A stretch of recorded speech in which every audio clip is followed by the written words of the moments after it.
Rebonjour, nous avons de nouveaux participants, vous allez les découvrir tout de suite. Alors cette deuxième table ronde, en fait, elle suit la première bien sûr, et elle est dans la logique des autres conférences que nous avons organisées à la FNEJ, où quand on traite un sujet, on essaye de prendre du recul, voire un recul critique, sur le concept, sur l'idée. L'année dernière, nous avions eu le métavers. La deuxième table ronde avait été un peu sanglante, on va dire, sur l'usage du métavers. Donc, alors que la première avait encensé le métavers. Alors, on ne va pas arriver à cette situation aujourd'hui. Donc, ce que je vais vous proposer, c'est tous les quatre, comme tout à l'heure, de vous présenter très rapidement. Et je laisserai la parole à Benoît pour faire la première intervention liminaire, suivie de Fanny. Fanny, un mot sur toi. Voilà. Bonjour, je suis Fanny Poujol, je suis professeure des universités à l'Université Paris-Nanterre, co-directrice du pôle de recherche Organisation et processus du laboratoire CEROS. Alors j'ai oublié de dire, tout le monde coupe ses caméras et, ses caméras et ses micros. Hein, donc on va voir que des icônes avec des noms en noir, enfin blanc sur noir. Voilà, donc c'est un message important. Benoît, si tu veux. Benoît Murnin, moi j'ai deux activités. Je suis professeur permanent donc à l'école de management de Grenoble et je dirige un cabinet de conseil qui s'appelle Chorus Consulting. Jean-Christophe Jean-Christophe Bertrand, je suis associé chez PwC. Je m'occupe du conseil en relations clients, expérience client chez PwC. Voilà. Bonjour, Jean-Yves Chaméra, je suis DRH du groupe Steph, leader en Europe du transport et logistique au froid, dans le food donc. Combien de collaborateurs, rappelle-nous 23 000. Et dans combien de pays 8 pays en Europe occidentale. D'accord, voilà.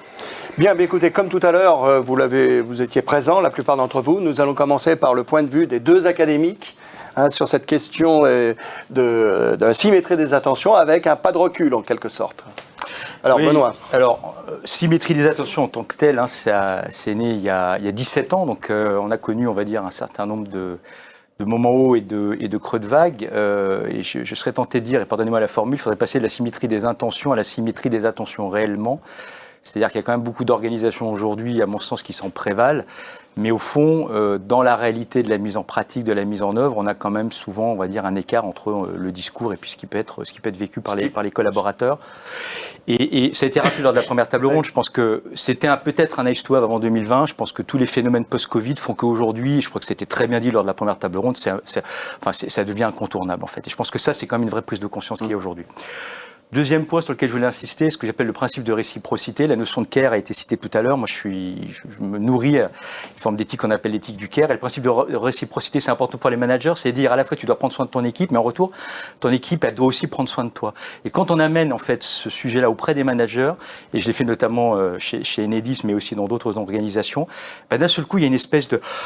Voilà, le soufflet retombe et les gens se disent « Ah bah oui, si effectivement le sujet c'est ça, alors on va pouvoir commencer effectivement à discuter. » Et je pense que ce principe de réciprocité, il faut le pousser très très fort. Il y a quand même une réciprocité avec les clients, j'espère. Et bien sûr, il y a la réciprocité avec les clients, tout à fait. D'accord. Après, il y a le lien avec l'économique. Alors l'économique, pour moi, ça a été dit tout à l'heure, c'est vrai qu'il y a plein d'entreprises pas très vertueuses qui sont pour autant performantes. Moi, je pense qu'aujourd'hui, il faut qu'une organisation qui veut se prévaloir de la symétrie d'attention, elle doit poser ça comme un principe qui doit créer de la performance durable.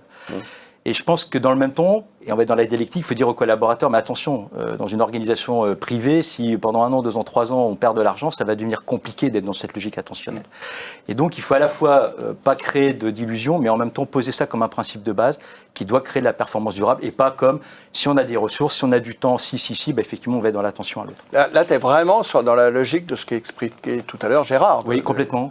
Ouais. Et après, je faisais le lien, on en discutait avec Fanny au démarrage, avec la qualité. Vous savez, aujourd'hui, on parle beaucoup de surqualité, de sujet de la juste qualité. Je crois qu'il faut être aussi dans la juste attention. C'est-à-dire pas trop en faire. Et ça rejoint aussi côté client, cette logique de l'enchantement qui me fait toujours dresser les poils. Je pense que déjà satisfaire ses clients, c'est pas mal. L'enchantement, bon, pourquoi pas. Mais c'est le juste niveau de satisfaction pour être profitable. Quatrième point, ça a été aussi très bien dit lors de la première table ronde, objectiver, benchmarker, se challenger, mesurer, c'est-à-dire tout seul, se prévaloir d'eux, c'est pas très intéressant. Gérard l'a dit tout à l'heure, il est dans un cercle, il se compare avec d'autres entreprises et c'est ça qui est intéressant. Il y a plein de choses qui existent, on a parlé de Best Place to Work, il y a Livia qui existe dans le monde du logement social, il y a un nouveau label qui a émergé qui s'appelle Human, qui est pas inintéressant, il y en a plein, mais ça permet de créer des cercles d'entreprises qui au moins ont une espèce de jauge commune et qui sur cette base-là peuvent effectivement se discuter, dialoguer les unes avec les autres et je pense que ça c'est important, c'est de sortir un peu de cette solitude et je crois que les entreprises sont plutôt bien là-dedans. Après, c'était aussi, alors 5e point, très bien dit tout à l'heure, moi j'appelle ça la symétrie des attentions augmentées, c'est-à-dire quid des fournisseurs, quid de l'ensemble de l'écosystème de l'entreprise. Moi, je me souviens, il y a 7-8 ans, j'ai participé à des programmes de formation où on formait les acheteurs chez Orange. 180 acheteurs en France, à la relation de service. Comment bien recevoir un prestataire. Ça a tellement bien marché, ils ont voulu étendre ça à l'ensemble des acheteurs dans le monde. 2 jours de formation sur l'expérience client. Et vous voyez, donc il y a des organisations qui, comme ça, ont des ambitions très fortes et qui disent, c'est pas simplement le client, le collaborateur, le manager, c'est quelque chose qui doit irriguer complètement notre écosystème. Puis dernier point qui pour moi est important, parce que ça a été bien dit tout à l'heure, c'est une transposition de concepts et de métriques et de notions qui viennent de l'expérience client finalement vers l'expérience collaborateur. C'est de se dire, au fond, dans un monde aujourd'hui où il y a des tensions qui sont de plus en plus fortes, finalement, dans la relation entre les clients et les collaborateurs, dans quantité de métiers de service, et j'ai ici en tête notamment le monde du logement social, mais pas que, je pense que l'asymétrie des attentions, c'est plus que jamais important, mais c'est pas suffisant. Oui. On va aller tout à l'heure sur 2-3 petites questions qui fâchent quand même. Hein, parce que là, je te trouve trop sympa, là, un peu. Alors, Fanny. Alors, écoute, des choses ont déjà été dites, mais je vais en reparler, parce que c'est vrai que le modèle de la service profit chain date des années 80, donc ce cercle vertueux qui met en relation satisfaction interne et satisfaction externe, donc a été largement démontré avec plusieurs méta-analyses. On sait qu'il y a une forte corrélation entre les satisfactions et qu'il n'y a pas de clients satisfait sans salarié, sans employé lui-même motivé, c'est-à-dire sans que le salarié ne décide de faire un effort dans le sens du client. Être orienté client, c'est 2 choses, c'est déjà être expert et pouvoir transmettre cette expertise, et d'autre part, c'est créer du lien. Alors donc, au cœur de cette création de lien, il y a l'écoute, ça a déjà été dit, j'en reparle. Il y a comprendre le degré d'autonomie du client aussi, le laisser, s'il est transactionnel, relationnel, ça dépend des gens. Et puis être empathique, ça a été dit aussi, sincère, authentique. Donc l'authenticité, c'est vraiment quelque chose de très important aujourd'hui. Ça va être cette volonté de créer une expérience extraordinaire, authentique, et c'est un travail émotionnel, une gestion des émotions, qui est très demandeuse en termes de ressources, en fait. Et c'est là que c'est pour ça que c'est très important que le manager est fondamental, parce qu'il est là, il est en soutien et il doit faire en sorte que ça se produise. Alors là, c'est un métier. Donc c'est cette relation au manager qui va être essentielle. Et merci de nous inviter aujourd'hui à cette table ronde, parce qu'on peut le répéter, on peut le redire. Ça, je trouve que c'est essentiel. Ce rôle stratégique du personnel, manager, mais aussi du personnel en contact, du personnel en position frontalière entre d'un côté l'entreprise et d'autre part le client. Et ce lien n'est pas toujours, on le redit, et c'est important de le redire à un moment et de s'en souvenir. Donc, on mesure, on a parlé de critique, on mesure cette satisfaction client et de l'autre côté, aujourd'hui, celle du salarié. En faisant ça, on leur donne de l'importance, mais on est un peu à côté quand même des sources de satisfaction de l'employé. Donc c'est un peu ma critique, parce que c'est pas évident de mesurer. On réduit quand on mesure. Et du coup, parfois on détruit. La satisfaction au travail et la qualité de service sont des construits multidimensionnels. Donc il y a beaucoup de facteurs et c'est difficile de capturer tous les éléments de motivation. On sait que ce qui motive les individus, c'est des éléments intrinsèques. Et c'est une bonne nouvelle, parce que la satisfaction client est une source de motivation au travail. Donc c'est en ça que cette service profit chain est assez géniale, parce qu'elle fait le lien. Donc aujourd'hui, il est important, et on l'a dit, que si on souhaite produire une expérience client exceptionnelle, d'avoir une marque employeur expérientielle, de travailler sur l'expérience client. Cette marque employeur, elle doit aller au-delà de l'instrumentalité. voilà, un bon salaire. Aujourd'hui, ce qui est attendu, c'est de la flexibilité au travail, du télétravail, voilà. Mais c'est ce qui va produire quelque chose d'exceptionnel, c'est bien plus... ça va être des dimensions qui ont été travaillées en marketing par Maurice Holbrook, un chercheur qui a étudié la consommation et en quoi finalement la consommation n'était pas simplement utilitaire, on achète pour consommer, mais on consomme pour plein d'autres raisons, des raisons donc éthiques, spirituelles, d'estime de soi, donc la reconnaissance, c'est un mot très important, je trouve, et j'espère que c'est pas qu'un mot, la reconnaissance des employés, je crois que c'est toujours très important, donc du management, moi je bien. Bah, tu me passes le témoin, c'est magnifique parce que précisément la première des des questions que je voudrais poser à nos amis que je qualifie de praticiens, d'observateurs, c'est justement cette dimension managériale qu'on a déjà évoquée largement lors de la première table ronde. Est-ce que c'est pas quelque part aussi l'une des faiblesses de ce modèle de la symétrie des attentions? Et d'ailleurs, j'ai oublié de dire lors de la première table ronde que ce modèle est au cœur, par exemple, d'un modèle de qualité de service qui est véhiculé par une belle association, qui est l'association Esprit de Service France, réunissant à peu près une 70 grandes entreprises, petites et grandes d'ailleurs. Et dans le modèle, c'est de s'occuper des deux, quoi, quelque part. Ouais. Donc, la dimension management, et cette dimension managériale, et je peux prolonger la question, et puis Jean-Yves ira sur la question de la culture, finalement. Voilà. Alors, dimension managériale, certes, puisqu'on prend un pas de recul sur la symétrie des attentions, moi j'ai découvert cette notion dans ce livre célèbre, Employee First, Customer Second.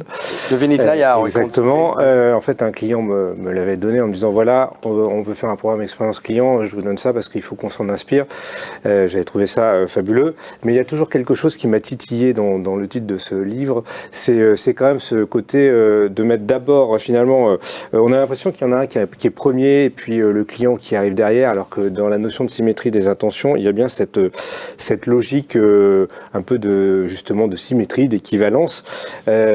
Finalement, symétrie des attentions, on pourrait presque se dire, c'est des clients satisfaits qui rendent des collaborateurs heureux.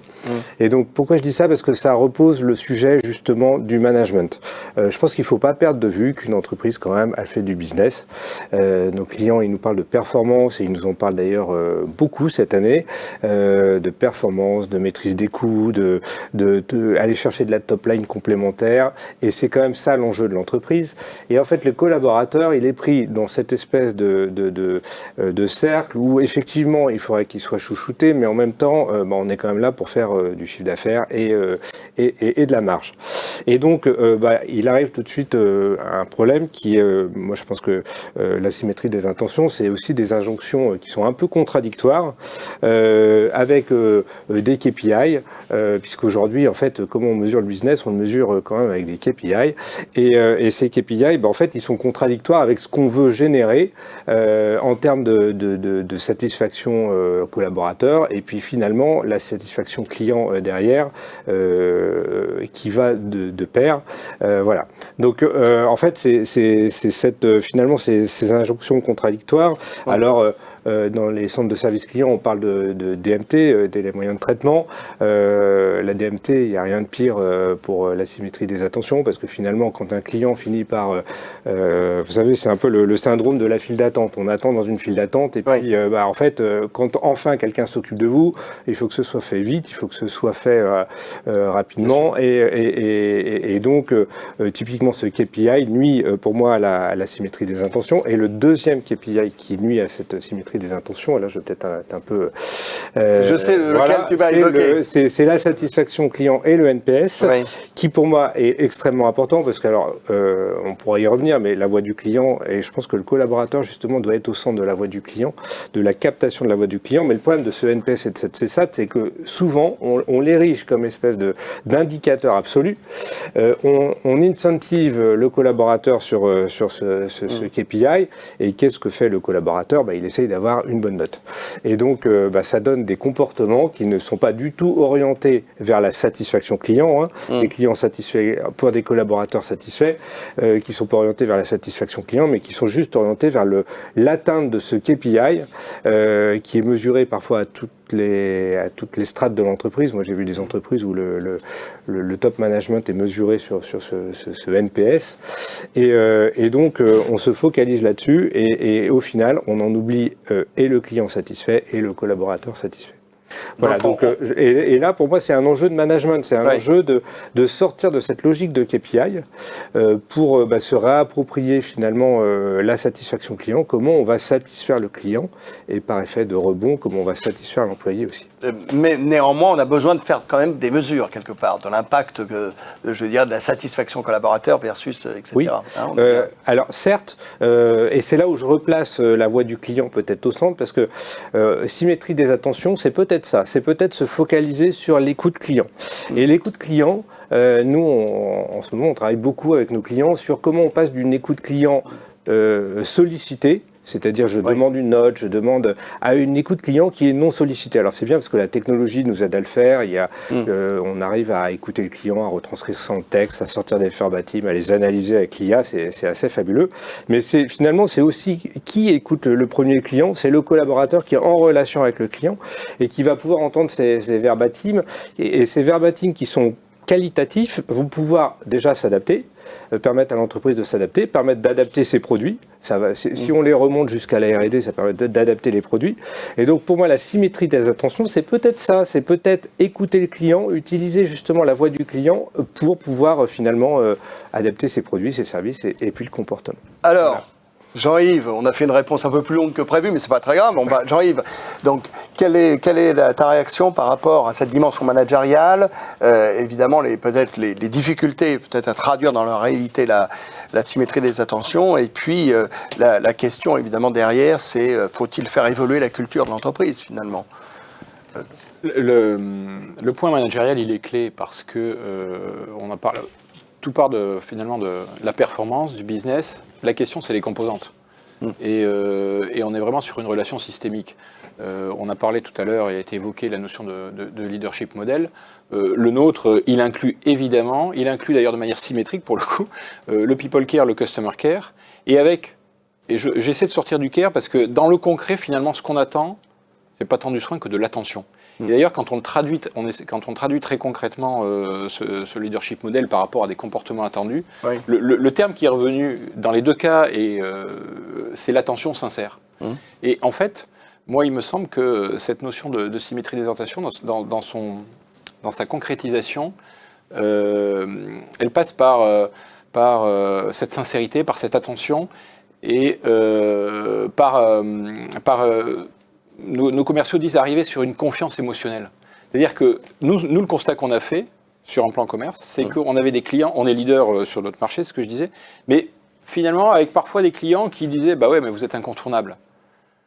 Alors c'est à la fois flatteur quand vous l'écoutez de manière un peu business, et puis si vous creusez un peu, vous dites « ouais, mais ça veut dire que concrètement, si on n'est pas incontournable, il se passe quoi ?» Et c'est là, et c'est ce qui nous a interrogés. Et du coup, avec l'idée de passer d'une confiance opérationnelle, d'une relation, on va dire d'une confiance opérationnelle à une confiance émotionnelle. C'est vraiment le mot qu'on a mis. Mais ça, dans un business de service, ça se décrète pas. Si vous embarquez pas vos collaborateurs et donc vos managers, ça ne pourra pas marcher. Et c'est vraiment au cœur, c'est vraiment au cœur de nos attentions. Quand en plus on a une culture qui, pendant longtemps, a été très centrée sur, c'est parfois le danger d'être leader, un peu centré sur soi et sur sa propre organisation, ses propres process, quitte à dire au client, bon, bah, tu vas quand même, voilà nos process. Et ce qu'il a fallu, et ça, ce shift-là, s'il ne passe pas dans la culture de travail, ça ne marche pas. Vous pouvez décider, bon, mais dorénavant, le process, il sera différent.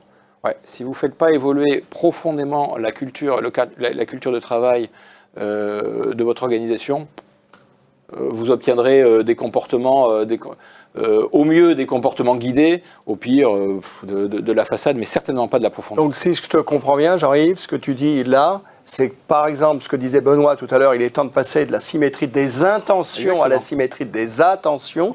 Eh bien, il faut avoir des actions très concrètes, notamment parce que cette question de l'évolution culturelle, on en avait parlé lors de notre préparation, c'est quand même fondamental. Vers quoi on va aller? Est-ce que ce qu'on a entendu tout à l'heure lors de la première table ronde, est-ce que justement on est souvent sur la symétrie des intentions sans être sur la symétrie une véritable symétrie des attentions, parce que, par exemple, on ne donne pas, on a entendu à la première table ronde, une des clés, c'est l'autonomie. Oui. C'est la capacité des équipes de prendre 80% des décisions locales, quant à 20%.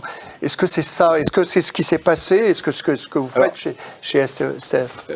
Alors, c'est ce qu'on fait d'autant plus qu'on est sur un métier de proximité. Oui. En fait, notre métier, fondamentalement, c'est de gérer de l'aléa et d'optimiser le temps pour nos clients. Oui. Alors en plus, au froid de l'alimentaire, vous êtes sur des DLC très courtes. C'est ça, vous êtes donc votre ajustement, il est permanent. Et ce qui réclame, bon, évidemment, des niveaux d'implication très forts, et qui du coup pose le sujet comme quelque chose de systémique. C'est-à-dire, vous ne pouvez pas imaginer, attends, on va te demander de traiter le client vraiment comme un roi. Bon, mais toi, en revanche.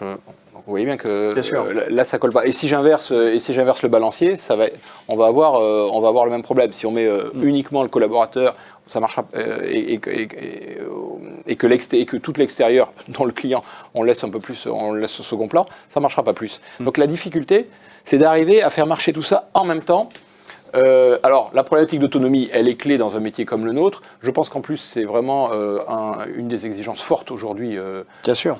Des collaborateurs, du corps social en général. Et tout ça, pour nous, c'est vraiment au cœur de notre culture d'entreprise, au cœur de notre culture de travail. Ça s'est renforcé avec la montée, on l'a dit tout à l'heure, la montée de la symétrie. Oui, ça s'est beaucoup renforcé d'ailleurs, finalement, je trouve, en période post-Covid. C'est ce qu'on considérant que nous-mêmes, alors on a fait partie de ceux qu'on a appelés les fameux travailleurs de la seconde ligne, on s'est pas du tout arrêté, donc d'une certaine manière, on a eu un coup de projecteur sur nos activités, et justement, ce niveau, je vais pas dire d'exigence, ce niveau d'exigence supérieure dans la cohérence, on l'a fait monter à l'issue.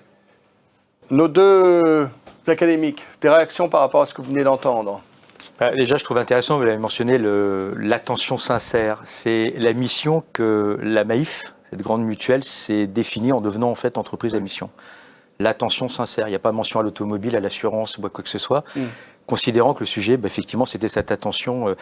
Et je pense que ça, c'était une première réaction. Et puis, je pense que on retrouve finalement, Charles-Henri, tous nos vieux serpents de mer du management. C'est-à-dire que quand on tire le fil, on a évoqué la reconnaissance, tu en as parlé.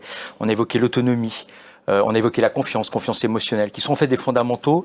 Et au fond, peut-être que l'actualité de la symétrie d'attention aujourd'hui, c'est de nous aider à reprendre le shaker et finalement à se dire il n'y a rien de bien nouveau en fait sous le soleil du management. Il faut oser reprendre des vieux sujets qui sont parce que l'être humain il est ce qu'il est. Après on peut discuter un peu sur le plan anthropologique ou philosophique, mais et effectivement ce qui a changé, je crois, c'est ce post-Covid qui fait que encore une fois aujourd'hui les attentes sont plus manifestes, voire revendiquées. Que c'était dit tout à l'heure, le pouvoir sur le marché du travail a changé de main. Moi il n'y a pas un secteur d'activité, il n'y a pas une entreprise, et je pourrais vous citer des noms parmi les plus brillant qui n'est aujourd'hui un enjeu de marque employeur.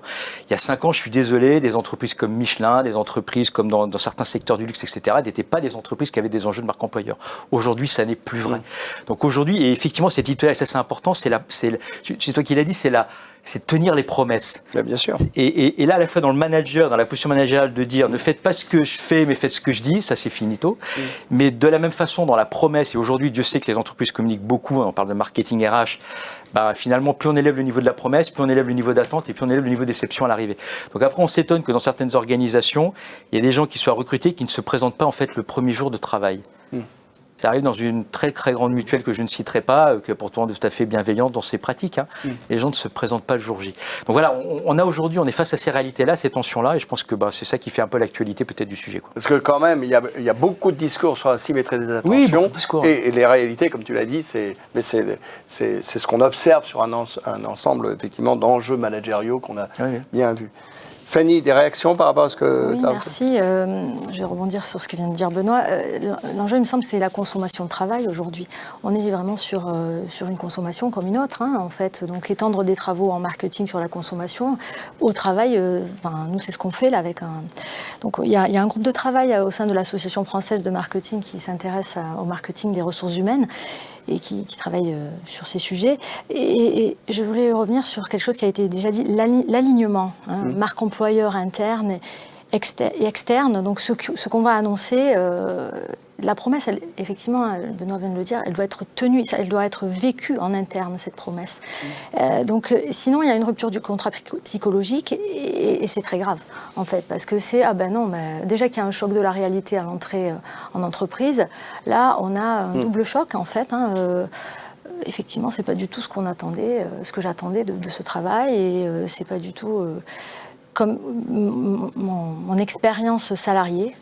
Donc le terme, c'est le salarié expérientiel aujourd'hui, en fait. C'est qu'est-ce qui va faire qu'effectivement, on va avoir une belle expérience au travail. Et sinon, on change, on butine, on va chercher ailleurs ce que l'entreprise ne donne pas en termes d'expérience. On le voit, Jean-Yves, tu veux réagir? Moi, le sentiment que j'ai, c'est que cette problématique de la symétrie des attentions, elle renvoie à l'exigence générale de cohérence. Parce que moi, ce qui me frappe, c'est que sur les dernières années, finalement, ce que les gens attendent, ce à quoi les gens sont sensibles, c'est à la cohérence. Je préfère le terme de cohérence d'ailleurs à celui d'exemplarité, parce que l'exemplarité, il y a une espèce de pression qui vous tombe dessus, et d'ailleurs, personne n'est parfait, dans quelques domaines qu'ils soient. En revanche, la notion de cohérence, pour moi, elle est clé.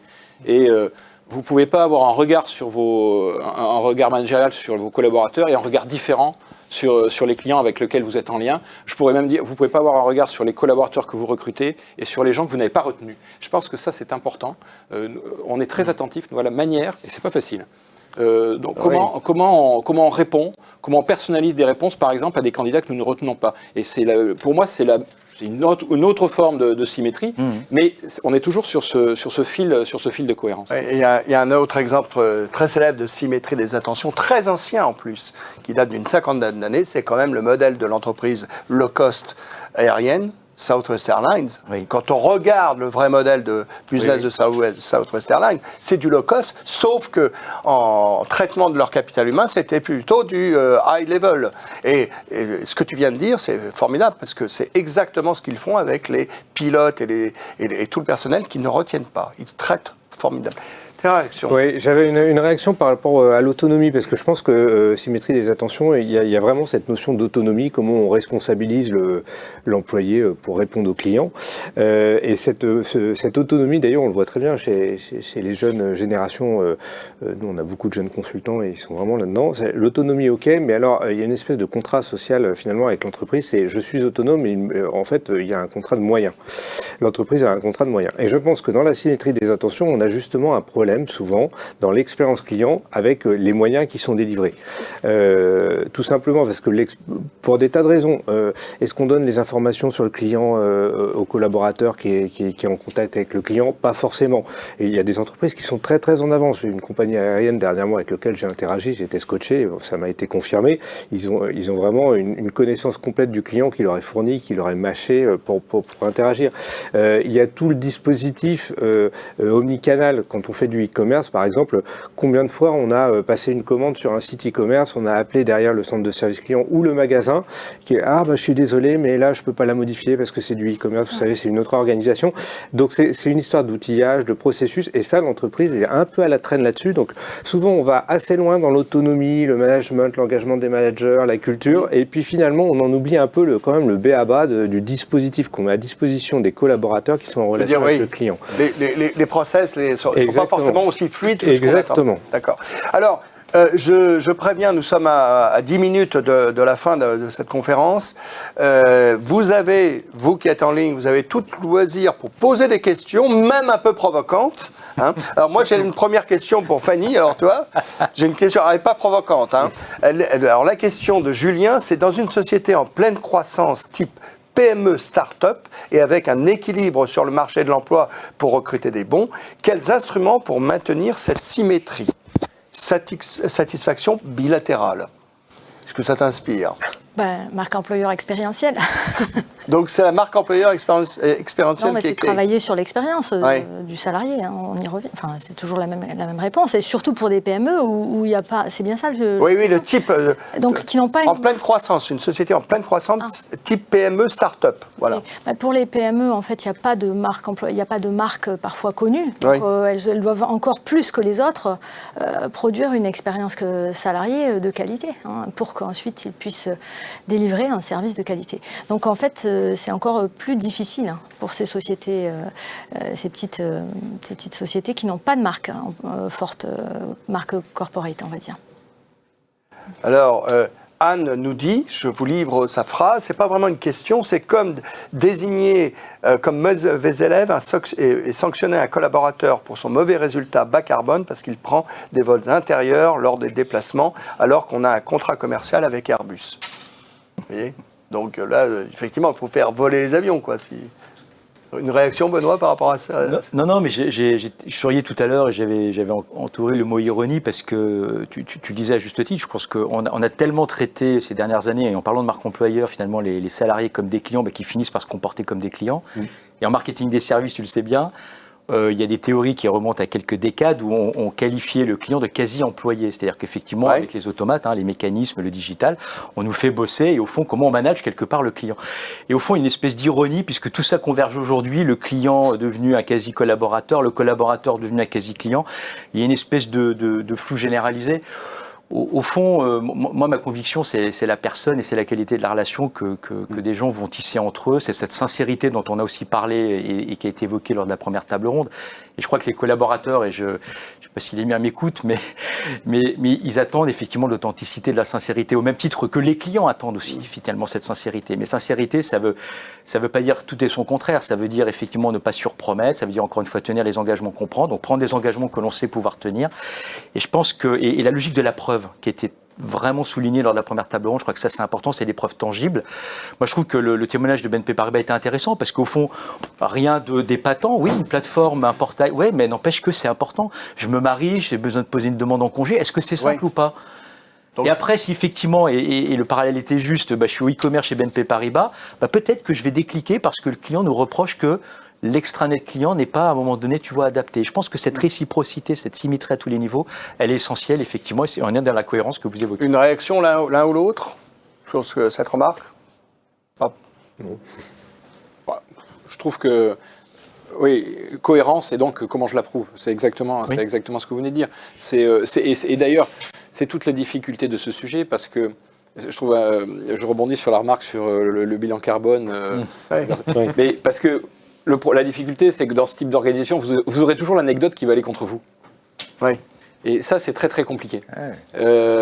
Pour autant, et c'est pour ça qu'encore une fois, je rebondissais, mais négativement, sur la notion d'exemplarité, parce que je pense que c'est un peu inatteignable. Et encore une fois, je m'attache à cette notion de cohérence. On n'est pas forcément parfait, vous aurez toujours l'anecdote en question. Ce qui est quand même important, c'est que la tendance, elle aille dans un sens. Oui.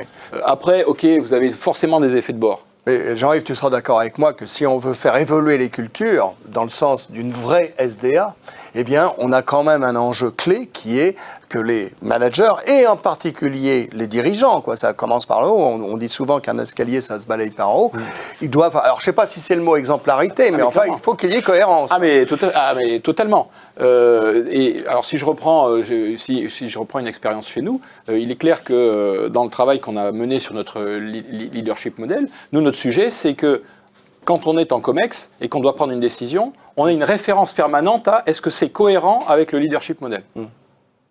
Et au moins qu'on ait cette question-là et qu'on soit capable de rappeler que oui, là on l'est pas, ou au contraire, là on l'est. Parce que, et effectivement, ça démarre de là.